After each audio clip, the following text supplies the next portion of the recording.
Madrid vibraba bajo el ajetreo de un viernes por la noche, mientras Clara se acomodaba en su cama después de una larga semana de trabajo. A sus 29 años, había probado todas las formas convencionales de encontrar pareja, pero después de varias relaciones fallidas y decepciones, decidió darle una oportunidad a Tinder. Deslizando a la derecha y a la izquierda, encontraba perfiles monótonos, hasta que se topó con uno que llamó su atención. El perfil de Daniel, un hombre de 33 años, destacaba por su sonrisa encantadora y ojos que parecían profundos y sinceros. Su biografía era simple pero intrigante. Aventurero, apasionado por la cocina y en busca de una conexión real. Clara deslizó a la derecha y en cuestión de minutos recibió una notificación de match. Las conversaciones con Daniel fluyeron con naturalidad. Compartieron historias sobre sus pasatiempos, sus restaurantes favoritos en Madrid y sus películas de terror predilectas. Daniel parecía tener una pasión por los misterios y los thrillers, lo que resonó con Clara, quien siempre había disfrutado de lo desconocido y lo inquietante. Después de una semana de conversaciones constantes, Daniel le propuso una cita. ¿Qué tal si nos encontramos en la Latina? Hay un bar escondido que tiene el mejor ambiente para charlar y conocerse, sugirió. Clara, sintiéndose cómoda y emocionada, aceptó. La noche de la cita, Clara se vistió con esmero y llegó puntual al bar. Daniel ya estaba allí, esperándola con una copa de vino en la mano y una sonrisa que irradiaba calidez. Era aún más atractivo en persona, y su presencia tenía un aire de misterio que la intrigaba profundamente. Tomaron un par de copas y conversaron durante horas, riendo y compartiendo anécdotas. Daniel le contó sobre su trabajo como fotógrafo freelance y su pasión por capturar momentos auténticos. Clara se sintió conectada y encantada por su charla, tanto que no notó el paso del tiempo hasta que el bar comenzó a vaciarse. Antes de despedirse, Daniel le propuso un paseo. Hay un parque cerca que es hermoso de noche. ¿Te gustaría caminar un poco? Clara aceptó, y juntos se dirigieron al parque. Mientras paseaban por el parque, Clara notó que Daniel se volvía cada vez más reservado. Sus respuestas se volvieron más breves y su mirada más distante. Sentía que había algo que él no le estaba contando. De repente, Daniel se detuvo y la miró con seriedad. Clara, hay algo que debes saber. He tenido una vida complicada y he cometido errores. No soy perfecto. Y tengo un pasado del que no estoy orgulloso. Clara sintió un nudo en el estómago, pero su curiosidad y empatía la impulsaron a seguir escuchando. Todos tenemos un pasado, Daniel. Lo importante es cómo lo enfrentamos. ¿Y qué hacemos para ser mejores? Respondió, intentando sonar comprensiva. Daniel sonrió con tristeza. Gracias, Clara. Espero que algún día pueda contarte más. Pero por ahora, solo quiero que sepas que estoy intentando ser una mejor persona. La noche terminó con un beso suave y una promesa de volverse a ver, pero Clara no podía dejar de pensar en las palabras de Daniel y en el aura de misterio que lo rodeaba. A medida que Clara y Daniel se veían con más frecuencia, Clara comenzó a notar pequeñas inconsistencias en sus historias. Una noche, mientras cenaban, Daniel mencionó un viaje a Italia, del que no había hablado antes. La historia parecía improvisada y poco creíble. Además, había momentos en los que Daniel parecía estar constantemente mirando su teléfono, como si esperara algún mensaje importante. Preocupada, Clara decidió compartir sus inquietudes con su amiga Laura. Laura, siempre la voz de la razón, escuchó atentamente y sugirió a Clara que fuera cautelosa. A veces, las personas no son quienes dicen ser. Tal vez deberías investigar un poco más sobre Daniel, aconsejó. Clara, aunque reticente, decidió seguir el consejo de su amiga. Una noche, mientras Daniel estaba en el baño, Clara aprovechó para echar un vistazo rápido a su teléfono. No encontró nada inusual, pero notó un mensaje reciente de un contacto guardado como Marcos. La conversación era vaga, pero algo, en el tono, le pareció inquietante. Un par de semanas después, Clara conoció a Marcos, el supuesto amigo de Daniel, en una fiesta organizada por Daniel. Marcos era amable y sociable, pero Clara no podía evitar sentir una vibración extraña a su alrededor. Durante la fiesta, tuvo la oportunidad de hablar a solas con Marcos y decidió aprovechar la ocasión. Marcos, Daniel me ha hablado mucho de ti. Parece que son muy cercanos, comenzó Clara. Marcos sonrió, pero había algo en su mirada que no cuadraba. Sí, Daniel y yo hemos pasado por muchas cosas juntos. Es un buen tipo, aunque a veces tiene sus secretos. Clara sintió un escalofrío. ¿Qué quieres decir con secretos? Marcos se encogió de hombros. Todos tenemos cosas que preferimos mantener en privado. Pero no te preocupes, Daniel es un buen hombre. La conversación dejó a Clara con más preguntas que respuestas. Decidió investigar más sobre Daniel, comenzando con las redes sociales. Lo que encontró fue sorprendente. Varios perfiles con diferentes nombres y detalles inconsistentes. Fotos de viajes a lugares que nunca había mencionado. Y amistades con personas que nunca había conocido. Clara, sintiéndose cada vez más inquieta, decidió hablar con Laura sobre sus descubrimientos. Laura sugirió que buscaran a alguien que pudiera conocer a Daniel más a fondo. Después de algunas llamadas encontraron a Marta, una exnovia de Daniel. Marta accedió a encontrarse con ellas, y durante una tensa conversación en una cafetería, reveló una verdad inquietante. Daniel no es quien dice ser. Cambia de nombre y de historia constantemente. Cuando estuvimos juntos, descubrí que estaba involucrado en actividades ilegales. No sé en qué está metido ahora, pero te aconsejo que tengas cuidado. Clara sintió un frío en la espina dorsal. Las piezas del rompecabezas comenzaban a encajar, y la imagen que formaban no era nada agradable. Decidió confrontar a Daniel esa misma noche. Esa noche, Clara fue al apartamento de Daniel, decidida a obtener respuestas. Cuando llegó, notó que la puerta estaba entreabierta. Entró y encontró el lugar en completo desorden, como si alguien hubiera salido apresuradamente. En la mesa del comedor había un sobre con su nombre escrito. Con manos temblorosas, Clara abrió el sobre y leyó la carta que contenía. Era de Daniel, y en ella confesaba todo. Había estado huyendo de una vida de crimen, intentando cambiar pero siendo constantemente arrastrado de vuelta a su pasado. Se disculpaba por no haber sido honesto con ella, y le pedía que se mantuviera alejada por su propia seguridad. Antes de que pudiera reaccionar, Clara escuchó un ruido detrás de ella. Se giró y vio a Marcos en la puerta, con una expresión que nunca había visto antes, fría y amenazante. Creo que has descubierto demasiado, Clara, dijo con voz suave pero peligrosa. Clara retrocedió, sintiendo que su corazón latía a 1000 por hora. No debías leer esta carta todavía. Antes de que Clara pudiera reaccionar, Marcos se abalanzó sobre ella. En medio de la lucha, logró tomar un cuchillo de la cocina y lo sostuvo firmemente, dispuesta a defenderse. No sé qué estás haciendo, pero no me voy a dejar intimidar, gritó. Marcos retrocedió un paso, su sonrisa desvaneciéndose. No deberías haberte metido en esto, Clara. Ahora es demasiado tarde. Justo en ese momento, la puerta del apartamento se abrió de golpe y apareció Laura, que había decidido seguir a Clara después de una llamada preocupada. Al ver la situación, sin pensarlo 2 veces, se lanzó sobre Marcos, logrando desarmarlo y darle a Clara la oportunidad de escapar. Las 2 mujeres corrieron fuera del edificio y llamaron a la policía. Cuando las autoridades llegaron, no encontraron ni rastro de Daniel ni de Marcos. El apartamento estaba vacío, como si nunca hubiera sido habitado. Las semanas siguientes fueron una tormenta de emociones para Clara. La policía inició una investigación, pero no encontraron ninguna pista que llevara a Daniel o Marcos. Clara y Laura intentaron seguir con sus vidas, pero el recuerdo de esa noche las perseguía constantemente. Un día, mientras revisaba sus correos, Clara encontró un mensaje nuevo en Tinder. Era de un perfil desconocido, pero la biografía le resultaba inquietantemente familiar. Aventurero, apasionado por la cocina y en busca de una conexión real. Al abrir la conversación, encontró un mensaje que la heló hasta los huesos. Siempre estaré cerca, Clara. Cuídate. Aunque Clara nunca pudo estar segura de lo que había sido real y lo que había sido manipulación, supo que había vivido algo que cambiaría su vida para siempre. El misterio de Daniel y Marcos quedó sin resolver, dejando a Clara con más preguntas que respuestas.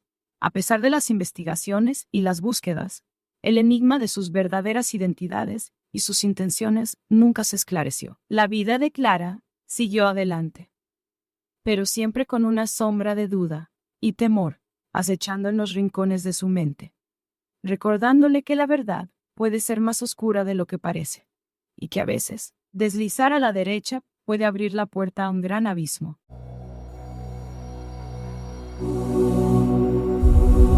Era un sábado cualquiera de septiembre, y como cada fin de semana en los últimos meses, me sentía atrapada en la soledad. Mi situación sentimental era un desastre, y tras darle vueltas y vueltas, decidí hacer algo que había jurado nunca hacer: descargar Tinder. ¿Que no me vea nadie del trabajo?, pensé mientras navegaba por el catálogo de hombres disponibles en un radio de 6 kilómetros. Mis dedos deslizaban la pantalla de un lado a otro, sin mucho entusiasmo, hasta que apareció el perfil de Diego. Alto, con una sonrisa cálida y unos ojos que parecían esconder un secreto. No pude resistirme y deslicé a la derecha. Al instante, ¡match! Nos saludamos y nos dirigimos a nuestra mesa. Él pidió un jugo y yo una ensalada con vino. Me sorprendió que no bebiera alcohol, y no pude evitar pensar que tal vez era exalcohólico. Mientras hablábamos, Diego parecía encantador y bromista. Me preguntó si iba sola, a lo que respondí que sí. Hizo un gesto de sorpresa, pero no le tomé importancia porque tenía un aire de broma sus palabras. También me contó sobre sus citas desastrosas en Tinder, y cuando le confesé que él era mi primera cita, se emocionó tanto que aplaudió y celebró como si hubiese ganado algo. Aunque ese gesto me pareció un poco exagerado, decidí no darle mucha importancia de nuevo. Diego era atractivo, incluso con su extraña elección de vestimenta. A medida que la conversación avanzaba, propuso jugar a un juego de preguntas, del tipo: ¿qué te llevarías a una isla desierta? No soy muy buena en ese tipo de juegos, así que respondí con clichés, mientras deseaba que la cita terminara pronto. Finalmente, llegó el momento de pagar la cuenta. Siempre me ha incomodado que el chico pague por mí, así que de manera un poco brusca le dije que prefería dividir la cuenta. Él aceptó, aunque noté una chispa de sorpresa en sus ojos. Cuando me ofreció acompañarme a casa, accedí sin pensarlo mucho. Al llegar a mi puerta, me sentí un poco más cómoda y lo invité a subir. Nos sentamos en el sofá, revisamos unos fanzines, y la conversación fluyó hasta que, inevitablemente, terminamos en mi cama. Sin embargo, lo que esperaba fuera una experiencia apasionada, resultó ser bastante mediocre. Aún así, me sentía contenta porque habíamos hecho planes para volver a vernos.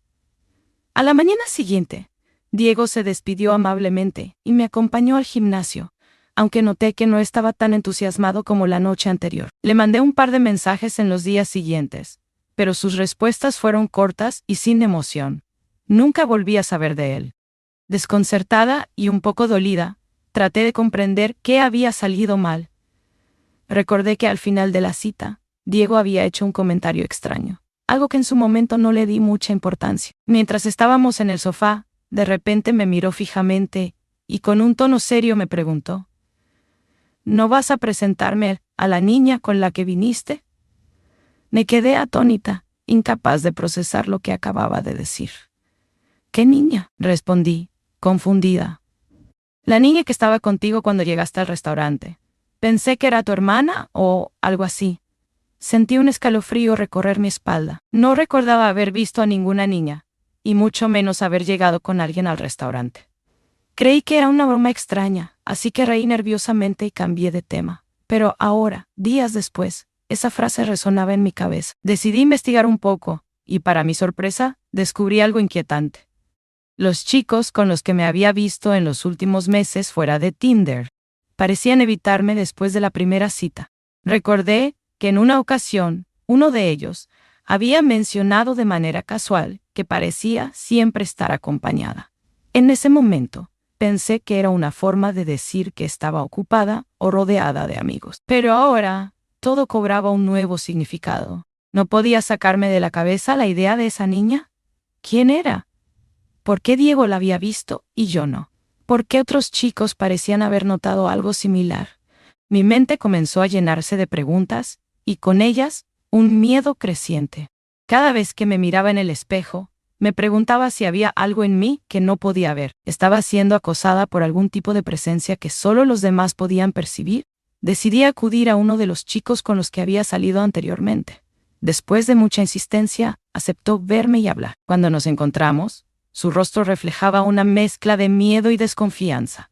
Me confesó que la razón por la que había dejado de verme era porque, durante nuestra cita, había visto a una niña de apariencia extraña siguiendo mis pasos. La describió como una niña pequeña, con un vestido blanco sucio y el pelo enmarañado, que lo miraba fijamente desde la distancia.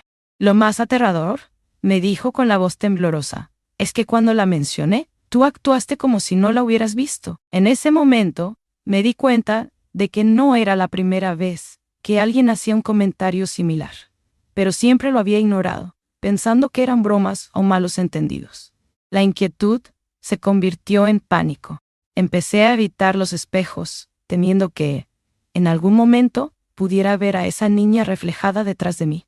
Sentía su presencia en cada rincón de mi casa, en cada sombra que parpadeaba en la periferia de mi visión. No podía dormir, atormentada por la idea de que algo o alguien me estaba acechando. Un día, después de semanas de insomnio y miedo, decidí hacer algo al respecto. Contacté a una amiga que tenía un profundo interés en lo paranormal. Cuando le conté mi situación, no pareció sorprendida. Me dijo que había oído hablar de casos similares, donde una entidad, generalmente un espíritu infantil, se aferraba a una persona, siguiendo cada uno de sus pasos. Esa noche, mi amiga vino a mi casa con una serie de rituales que, según ella, ayudarían a liberar el espíritu. Seguimos cada paso meticulosamente, desde encender velas blancas hasta recitar oraciones antiguas. Pero al final de la noche, no sentí ninguna diferencia. Si acaso, la presencia de la niña parecía más intensa, más cercana. En un intento desesperado por recuperar mi vida, busqué ayuda profesional. Un médium, después de escuchar mi historia, me dijo que la niña era una entidad perdida, atrapada entre dos mundos, y que por alguna razón se había vinculado a mí. La única manera de liberarla era comprender qué quería y ayudarla a encontrar la paz. Pasaron semanas, y aunque seguía investigando, no encontraba respuestas claras. Lo único que sabía era que cada vez que salía con alguien, la niña aparecía, y los chicos huían, aterrorizados. Mi vida social se convirtió en un desastre, y el miedo constante comenzó a consumir cada aspecto de mi existencia. Finalmente, una noche, mientras dormía, sentí un peso en el pecho. Me desperté de golpe y, en la oscuridad de mi habitación, vi una figura pequeña a los pies de mi cama. Era la niña. Su rostro estaba cubierto por su cabello enmarañado, pero podía sentir sus ojos fijos en mí. Incapaz de moverme, la escuché susurrar: ¿Por qué no me ves? Las palabras resonaron en mi mente, como un eco interminable. ¿Por qué no la veía? ¿Qué significaba todo esto? Pero antes de poder procesarlo, la figura se desvaneció, dejándome sola en la oscuridad. A la mañana siguiente, me desperté con la sensación de que algo había cambiado. La presencia de la niña se sentía más lejana, como si de alguna manera se hubiera retirado. Pero aún no estaba segura de si había terminado. El miedo seguía acechándome, aunque más débilmente. Decidí que era el momento de cerrar este capítulo. Me mudé a otro lugar, lejos de donde todo había comenzado, con la esperanza de que la distancia me daría la paz que tanto anhelaba. Durante los primeros meses en mi nuevo hogar, todo estuvo tranquilo. No había señales de la niña, y comencé a recuperar la normalidad en mi vida.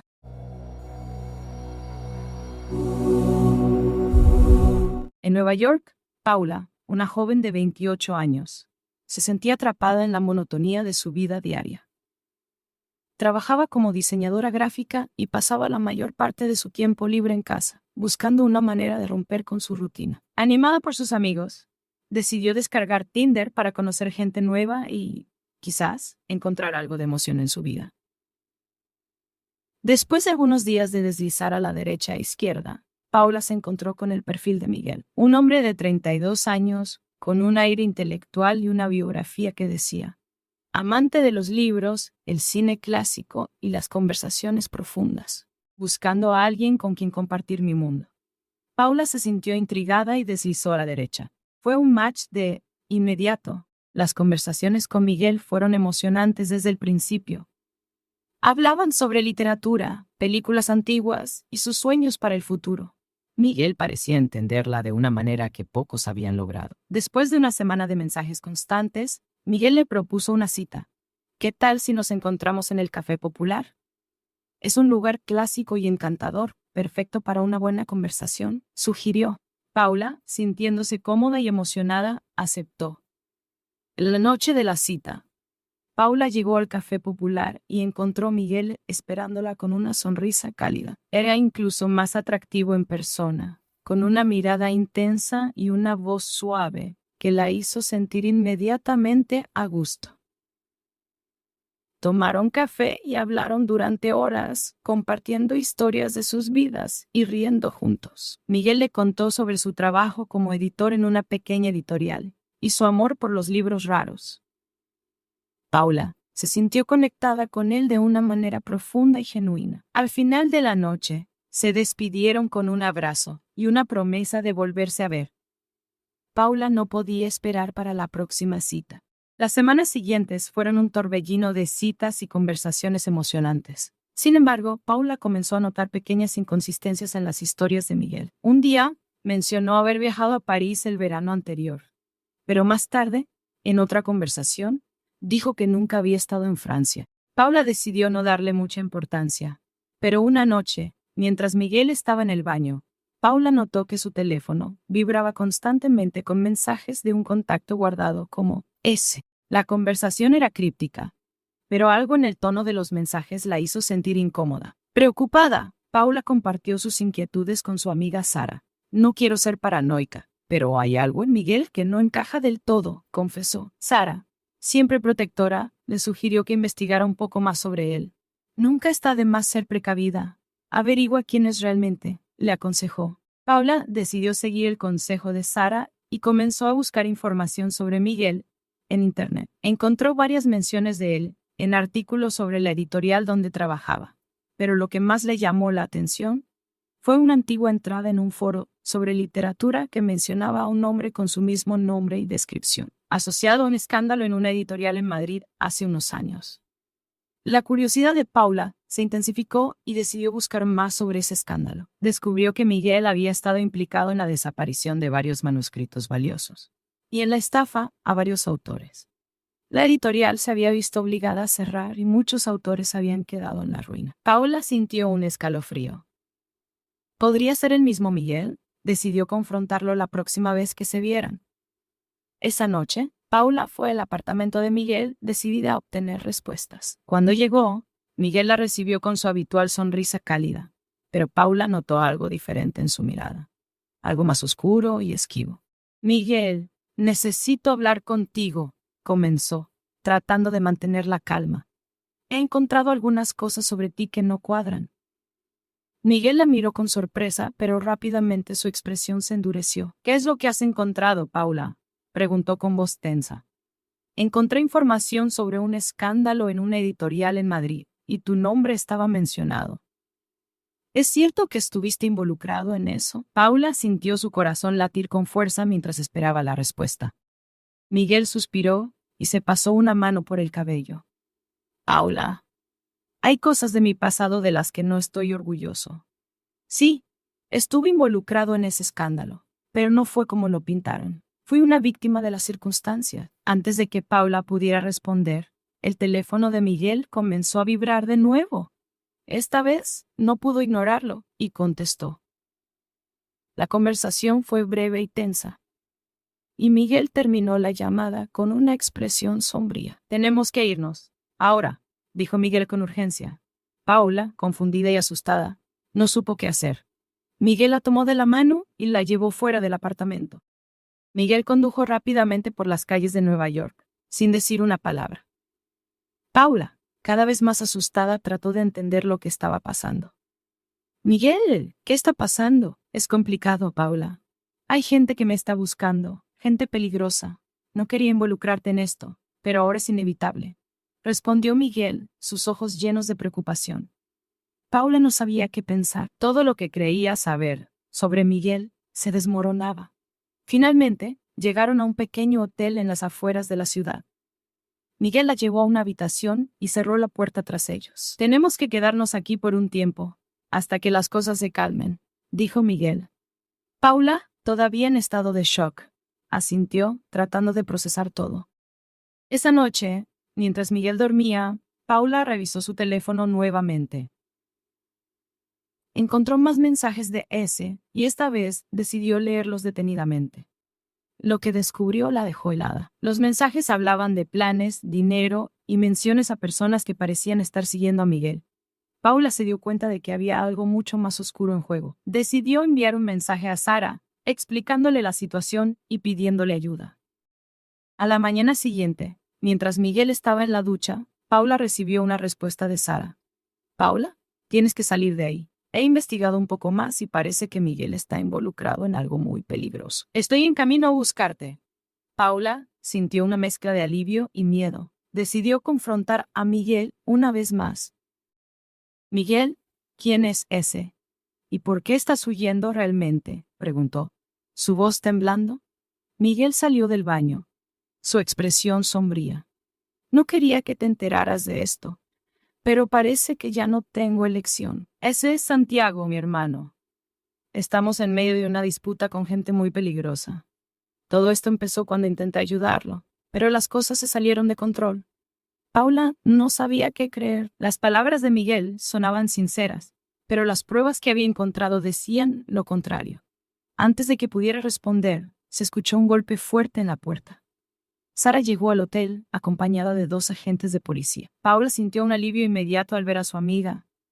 Miguel, al ver a los agentes, levantó las manos en señal de rendición. Paula, lo siento. Nunca que quise que te involucraras en esto, dijo Miguel con tristeza mientras los agentes lo esposaban.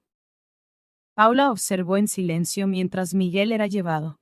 Sentía una mezcla de emociones, alivio, tristeza y una profunda sensación de traición. Las semanas siguientes fueron un torbellino para Paula. La policía investigó y descubrió que Miguel y su hermano estaban involucrados en una red de estafas y actividades ilegales que se extendían por toda Europa. Miguel fue encarcelado, pero Santiago logró escapar, y su paradero seguía siendo desconocido. Paula intentó seguir adelante con su vida, pero la sombra de lo ocurrido la perseguía constantemente. La historia se convirtió en una advertencia para otros, una lección sobre los peligros de conocer a alguien en línea y las oscuras verdades que pueden ocultarse detrás de una fachada aparentemente perfecta. Un día, mientras revisaba sus correos, Paula encontró un mensaje nuevo en Tinder. Era de un perfil desconocido, con una biografía que decía: amante de los libros, el cine clásico y las conversaciones profundas, buscando a alguien con quien compartir mi mundo. Al abrir la conversación, encontró un mensaje que la heló hasta los huesos. Siempre estaré cerca, Paula. Cuídate. El misterio de Miguel y Santiago quedó sin resolver, dejando a Paula con más preguntas que respuestas.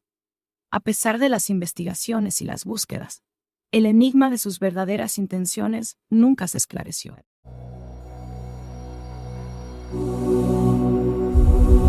Era una fría noche de invierno cuando decidí aventurarme en Tinder.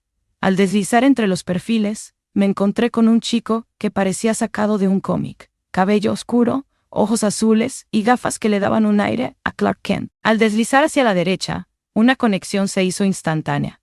En menos de 10 minutos ya estábamos conversando. Al día siguiente, me invitó a cenar a un restaurante francés vietnamita cerca de mi casa. A pesar de mi regla de oro de mantener las citas en lugares donde pudiera escapar rápidamente si no había química, acepté su invitación.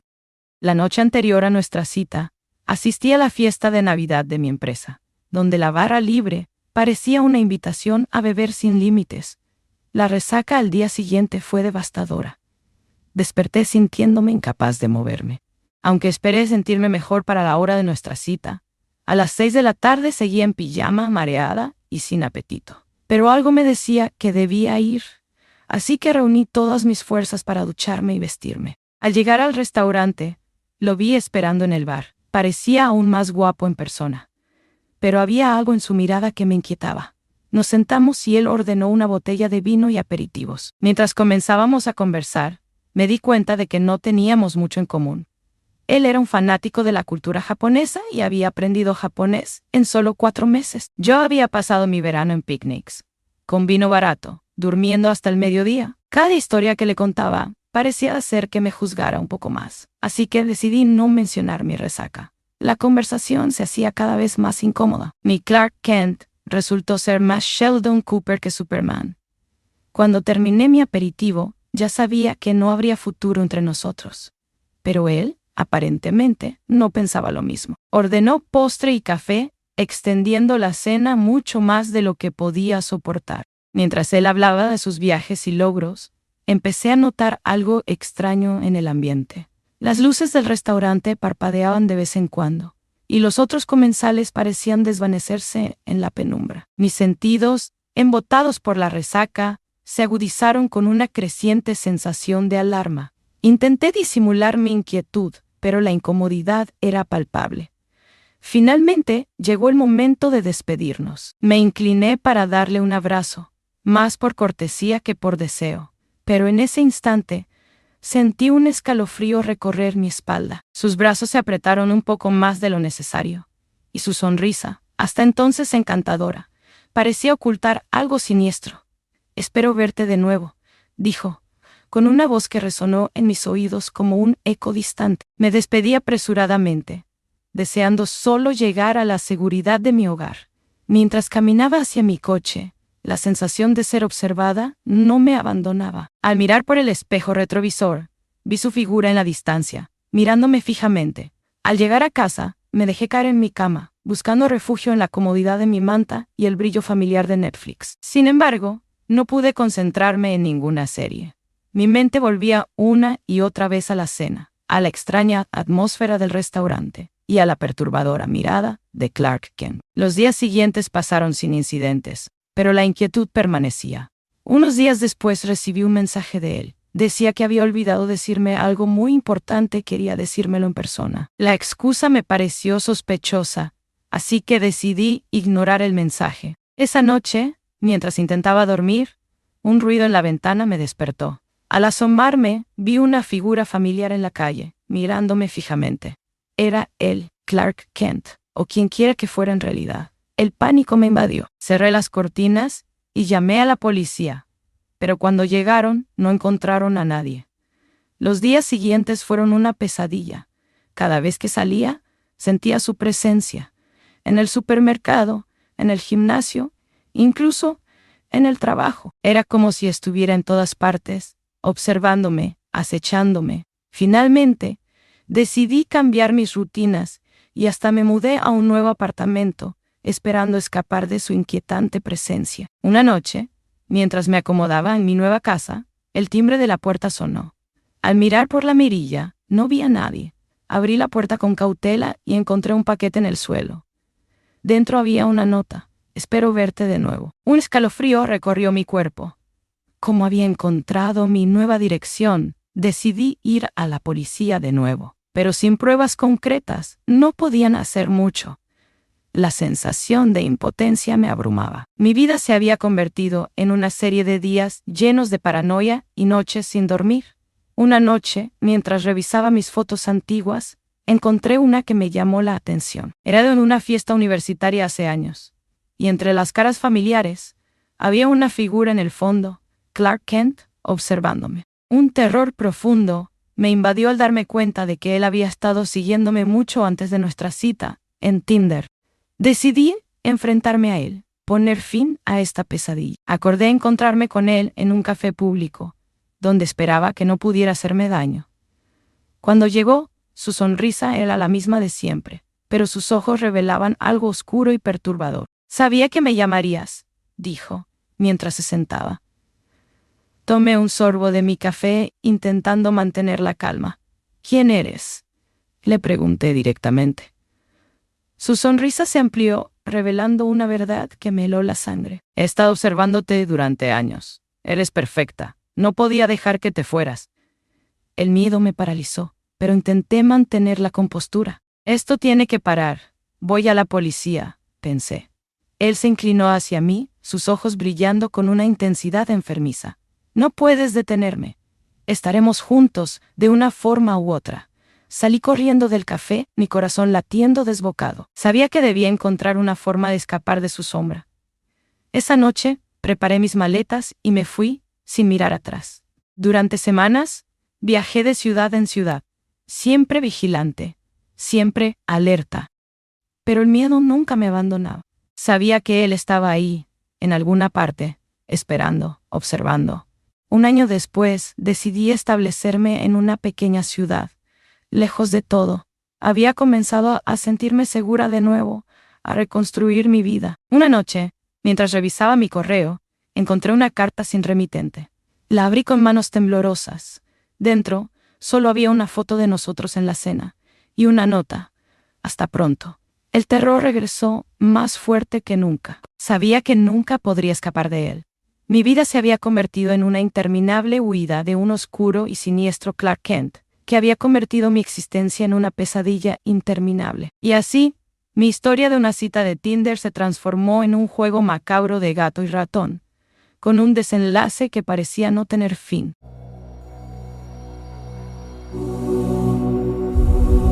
Cuando encontré a Jorge en Tinder, me pareció un chico muy interesante. Era fotógrafo, y en sus fotos se le veía un aire muy sexy. Tenía 4 fotos, en 3 de ellas estaba cañón, pero en la última salía bastante mal, como mayor y con mal gesto. Pero como era principiante en el tema Tinder, caí en la trampa de la foto mala. La foto mala es la foto. Quedé con él en un bar, y cuando apareció no lo reconocí. Se vistió con un blazer de pana marrón y una camisa que lo hacía parecer 10 años más viejo. Entramos al bar y pedimos un par de cervezas. Entonces, él empezó a hablar, y no paró. Sin exagerar, creo que estuvo hablando 45 minutos sin que yo dijera ni una palabra. Pensé que en su vida debía de sentir mucha soledad, y me enternecí un poco. Tras su monólogo de entrada, creo que se dio cuenta de que yo ya estaba hasta la madre de escucharlo hablar, y me preguntó cuál era mi película favorita. Titanic, le contesté, y sentí que sus ojos se volvieron dulces, y me miró con ojos de amor diciéndome: la mía también. Genial, me quiero ir, pensé. Terminamos la cerveza, y le dije que me tenía que ir a casa con la primera excusa que se me pasó por la cabeza. Él insistió en acompañarme, lo cual no me hacía ninguna gracia. Pero pues ni modo. Cuando llegamos a mi portal, me fui a despedir de él. Le vi acercarse, intentando agarrarme de la cara para darme un beso. Entonces, fue cuando esquivé esa mala decisión, haciendo la cobra, y le di un abrazo, con palmadas en la espalda a lo oso amoroso. Me estuvo escribiendo una temporada, pero muy educadamente, le dije que no creía que pudiese funcionar nuestra historia. Pero la cosa no terminó ahí. Un par de semanas después del incómodo encuentro con Jorge, comencé a notar cosas extrañas en mi apartamento. Una noche, al regresar del trabajo, encontré mi puerta entreabierta. Quizás no la cerré bien por la mañana, pensé, tratando de tranquilizarme. Pero al entrar, sentí un escalofrío recorriéndome la espalda. El aire estaba frío y pesado, como si alguien hubiese estado allí hace poco. Caminé por la sala, revisé la cocina, el baño y finalmente mi habitación. Todo estaba en su lugar, pero no podía deshacerme de la sensación de que algo andaba mal. Decidí reforzar la cerradura de mi puerta y asegurarme de que siempre estuviera cerrada con llave. Esa noche me costó mucho dormir. Los ruidos del edificio, normalmente familiares, me parecían sospechosos y siniestros. A eso de las 3 de la mañana, desperté de un sueño agitado con el sonido de una respiración pesada. Abrí los ojos de golpe, y en la penumbra de mi habitación, distinguí una figura oscura parada junto a mi cama. El grito quedó atrapado en mi garganta, mientras mi corazón latía con fuerza. La figura no se movía, simplemente estaba ahí, observándome, con el pulso acelerado. Encendí la lámpara de la mesilla de noche, pero cuando la luz iluminó la habitación, no había nadie. ¿Solo fue un sueño?, me dije, tratando de calmarme. Solo fue un sueño. Pero el sueño no me abandonó. Esa figura, esa presencia, se sentía demasiado real. Al día siguiente, compré un seguro adicional para la puerta y cambié las contraseñas de todas mis cuentas, sintiéndome cada vez más paranoica. La paranoia no me abandonaba. En los días siguientes, comencé a recibir mensajes de texto de un número desconocido. Al principio, eran inofensivos. Hola, ¿cómo estás? ¿O qué tal tu día? Ignoré los primeros, pero los mensajes se volvieron más insistentes y extraños.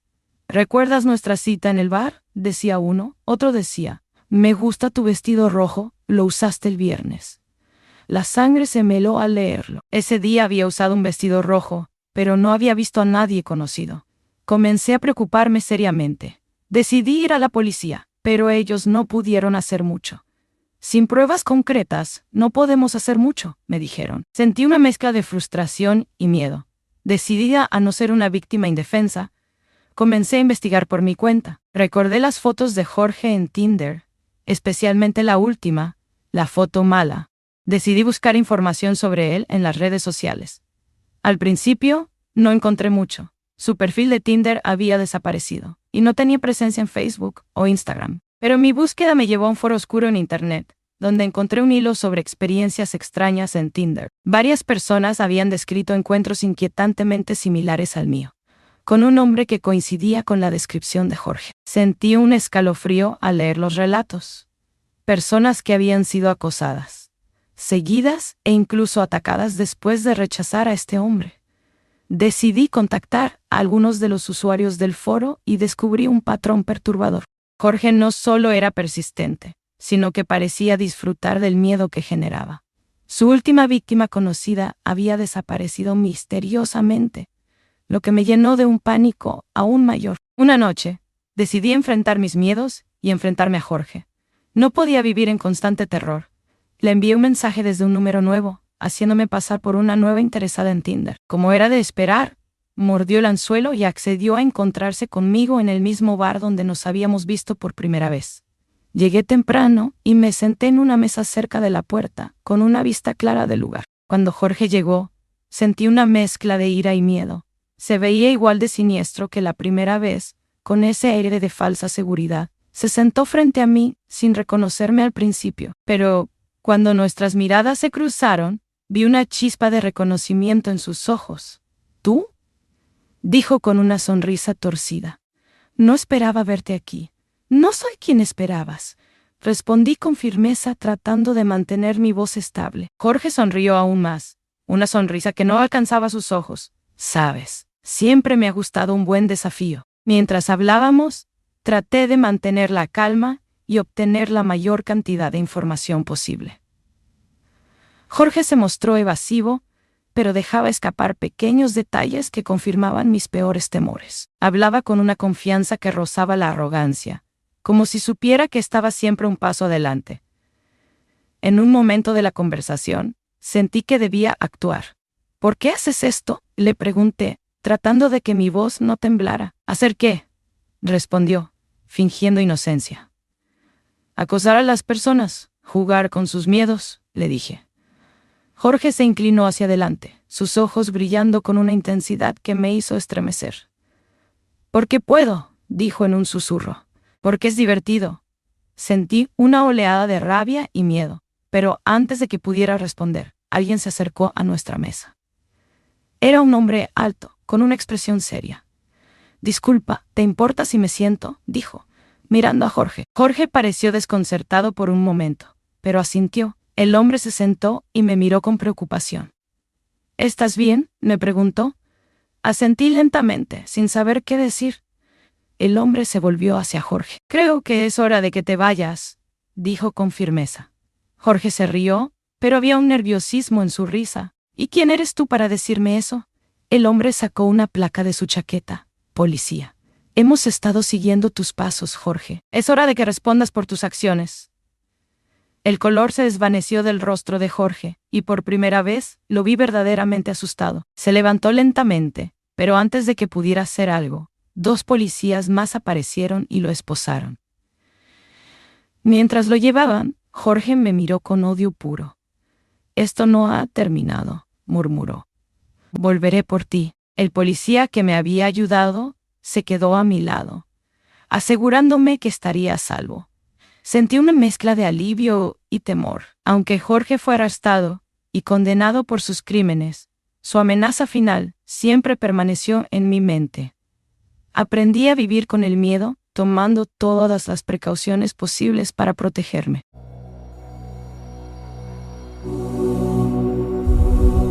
Mara estaba emocionada. Había pasado semanas intercambiando mensajes con un turista estadounidense que parecía perfecto. Después de todo, compartir su amor por el vino y la buena compañía en un bar local parecía la manera ideal de conocer a alguien nuevo. Sin embargo, mientras se dirigía al lugar acordado, una extraña sensación de inquietud se instaló en su pecho.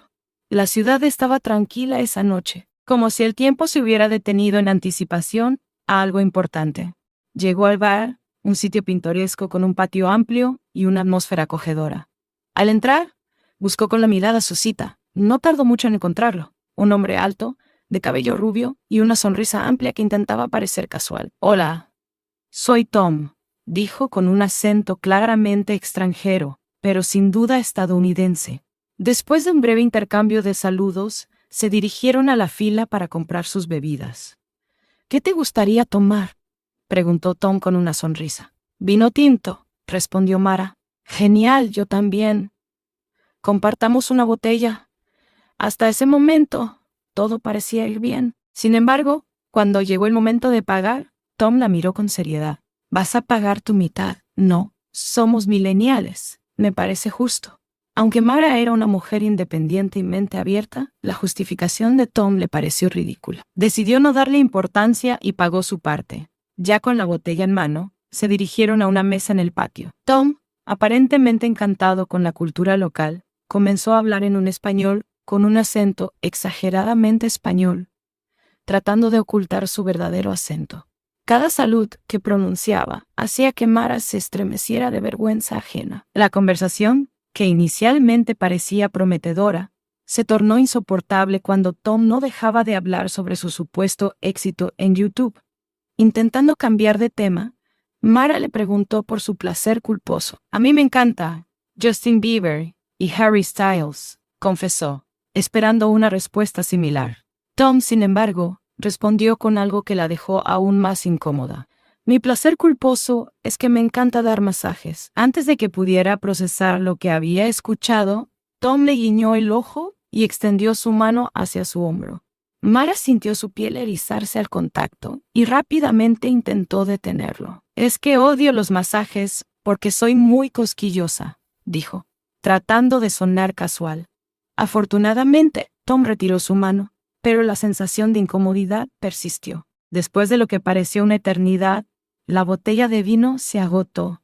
Tom sugirió ir a su Airbnb por otra botella, pero Mara rechazó la invitación educadamente. Mientras caminaba de regreso a casa, desinstaló Tinder, aliviada de que la noche hubiera terminado sin incidentes mayores. Sin embargo, esa sensación de inquietud que había sentido al principio de la noche no desapareció. De hecho, se intensificó. Sentía que alguien la seguía, pero cada vez que se giraba para mirar, no veía a nadie. Aceleró el paso, tratando de convencer a su mente de que solo era su imaginación. Llegó a su apartamento y cerró la puerta con llave. Se preparó una taza de té y se sentó en el sofá, intentando relajarse. De repente, su teléfono vibró. Un mensaje de un número desconocido. «Espero que hayas llegado bien a casa». «Tom». Mara se congeló. ¿Cómo sabía Tom su número? Nunca se lo había dado. Empezó a sentir el pánico arremolinarse en su pecho. Bloqueó el número y apagó el teléfono, tratando de convencerse de que solo era una coincidencia. Esa noche tuvo sueños inquietantes. Se veía a sí misma, caminando por una ciudad oscura y desierta, sintiendo la presencia de alguien detrás de ella, pero nunca pudiendo ver quién era. Despertó varias veces, sudando y con el corazón acelerado. Los días siguientes, Mara intentó volver a su rutina normal, pero no podía sacudirse la sensación de ser observada. Cada vez que salía, sentía ojos sobre ella. Incluso en su propio apartamento, sentía una presencia inquietante. Una noche, mientras estaba en la ducha, escuchó un ruido extraño en la sala. Cerró el agua y agudizó el oído. Silencio. Pensó que tal vez su mente le estaba jugando truco. Pero al salir del baño, encontró algo que la dejó paralizada de terror. En la mesa del salón había una botella de vino, la misma marca que había compartido con Tom en el bar. ¿Cómo había llegado hasta ahí? Mara revisó todas las puertas y ventanas, pero no había signos de entrada forzada. Empezó a cuestionar su cordura. ¿Estaba siendo víctima de alguna broma cruel? Decidió no tocar la botella y se dirigió a su habitación, asegurándose de cerrar la puerta con llave. Esa noche no pudo dormir. Los ruidos parecían intensificarse, cada crujido y susurro haciéndola saltar. Finalmente, en la madrugada, decidió llamar a la policía. Revisó el apartamento y no encontró nada fuera de lo normal, aparte de la botella de vino. ¿Estás segura de que no la dejaste tú misma?, preguntó con delicadeza. Mara insistió en que no. El oficial le aconsejó cambiar las cerraduras y, si era posible, instalar cámaras de seguridad. Aunque no era mucho, al menos le dio un poco de tranquilidad. Siguió sus recomendaciones y, por un tiempo, las cosas parecieron volver a la normalidad.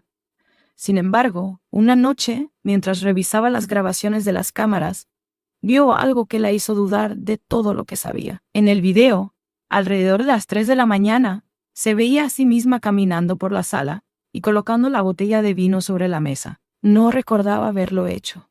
La angustia la consumió. ¿La consumió? ¿Podría estar haciéndolo todo ella misma sin darse cuenta?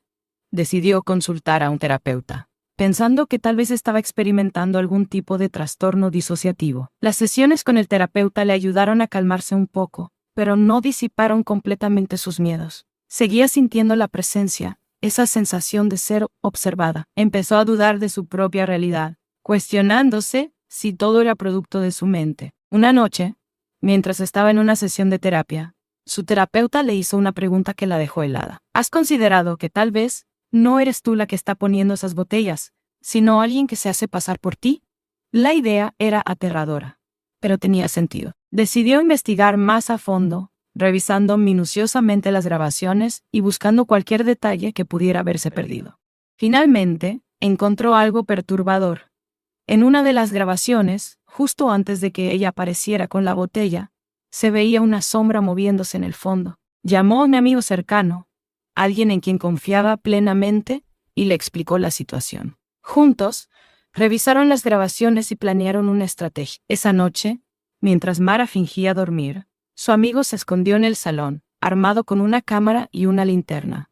Horas pasaron en silencio hasta que, alrededor de las 3 de la mañana, la puerta de la habitación de Mara se abrió lentamente. Una figura oscura entró y se dirigió hacia la mesa del salón. El amigo de Mara encendió la linterna, iluminando a la figura. Era Tom, pero su rostro estaba distorsionado, como si llevara una máscara grotesca. Sin embargo, al quitarse la máscara, reveló algo aún más perturbador. Era una réplica exacta de Mara. Tom había estado utilizando alguna clase de disfraz para hacerse pasar por ella, jugando con su mente y su percepción de la realidad. El amigo de Mara no perdió tiempo y llamó a la policía, quienes llegaron rápidamente y arrestaron a Tom. Resultó que Tom no era solo un turista, era un estafador y manipulador con un largo historial de acosar a mujeres. Había perfeccionado sus técnicas de disfraz y manipulación psicológica para aterrorizar a sus víctimas. Finalmente, con Tom tras las rejas, Mara pudo empezar a reconstruir su vida. La experiencia la dejó marcada, pero también más fuerte y consciente de los peligros que pueden acechar en la sombra. Y aunque nunca olvidaría lo sucedido, decidió seguir adelante, más decidida que nunca a no dejarse vencer por el miedo.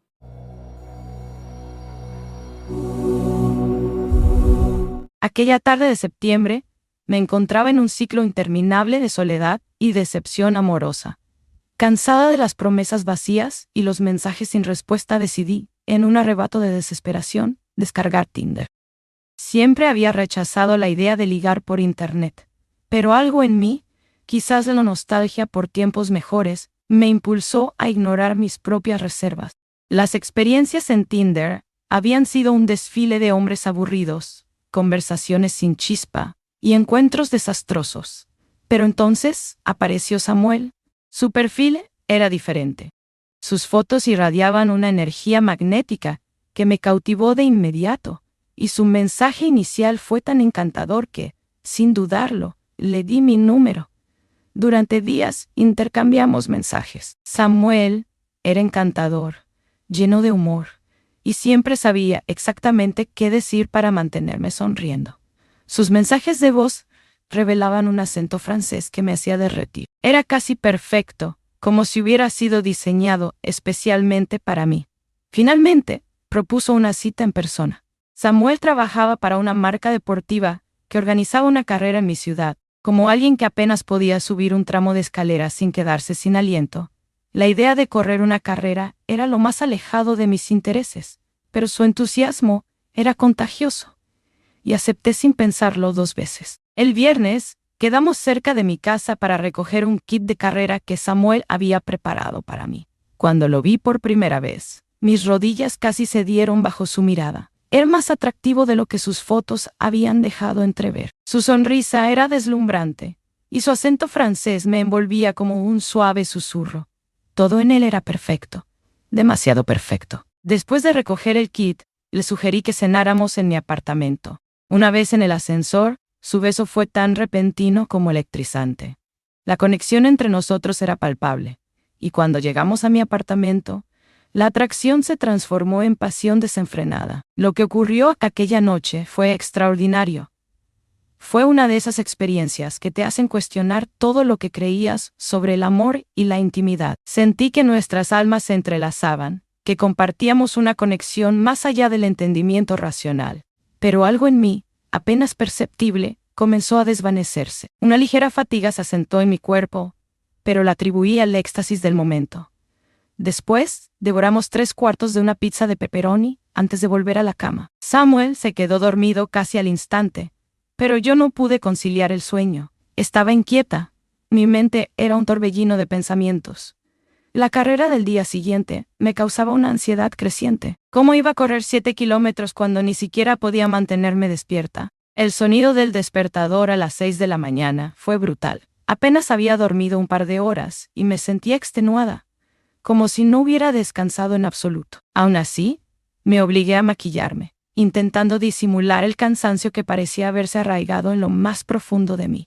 Durante la carrera, cada paso era un suplicio. La fatiga que sentía era distinta a cualquier cosa que hubiera experimentado antes.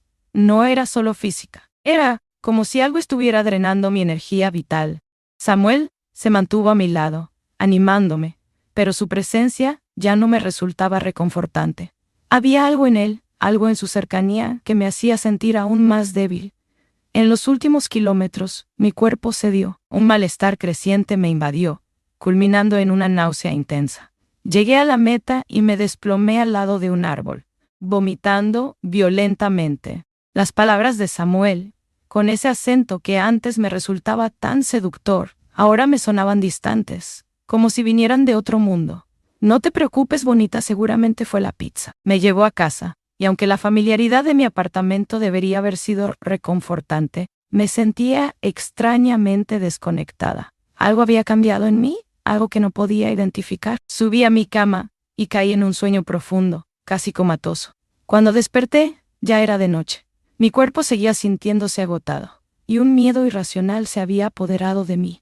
Le mandé un mensaje a Samuel, pero nunca obtuve respuesta. En los días que siguieron, la fatiga no me abandonó. Dormía más de lo habitual, pero cada vez que despertaba, me sentía más agotada que antes. Mi piel comenzó a perder su brillo, y mis ojos, incluso después de horas de sueño, permanecían oscurecidos por profundas ojeras. No podía evitar pensar en la noche que pasé con Samuel. ¿Podía haber algo más en esa experiencia? ¿Algo más que una simple coincidencia de cansancio y una mala carrera?